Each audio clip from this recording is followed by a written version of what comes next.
নমস্কার বন্ধুরা, সম্পাস লাইফস্টাইলে আপনাদের সবাইকে স্বাগত। গরমে প্রাণ ঠান্ডা করার মতো আরও একটি রেসিপি নিয়ে চলে এসেছি। আমার আজকের রেসিপি তরমুজের জুস বা তরমুজের শরবত। তাহলে চলুন ভিডিওটি শেষ পর্যন্ত দেখতে থাকুন। তরমুজের জুস বানানোর জন্য প্রথমেই তরমুজগুলোকে টুকরো টুকরো করে কেটে এর বীজগুলোকে ফেলে দিয়েছি।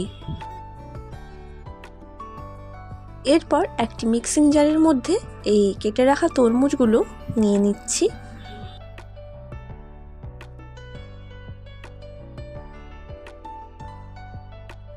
সমস্ত তরমুজ নিয়ে নিয়েছি।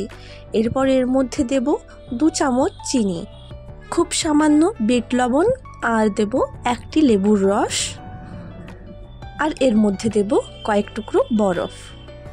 তারপর এগুলো ভালো করে ব্লেন্ড করে নেব।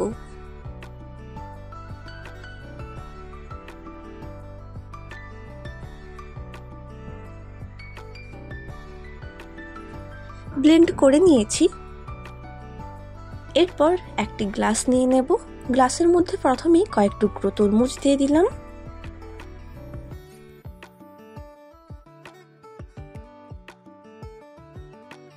আর দেব 2 স্লাইস করে রাখা লেবু। আপনারা এখানে বরফও দিতে পারেন, কিন্তু যেহেতু আমি তরমুজটা ব্লেন্ড করার সময় বরফ দিয়েছিলাম তাই আমি আর বরফ ইউজ করলাম না। এরপর এর মধ্যে তরমুজের জুসটা ঢেলে নিলাম।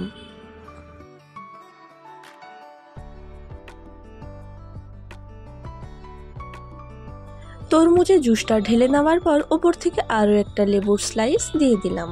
তো আমাদের তরমুজের জুস একদম রেডি হয়ে গিয়েছে। আপনারাও বাড়িতে ঠিক এইভাবেই ট্রাই করবেন আর জানাবেন রেসিপিটা আপনাদের কেমন লাগলো। ভিডিওটি ভালো লেগে থাকলে লাইক, শেয়ার এবং সাবস্ক্রাইব করবেন।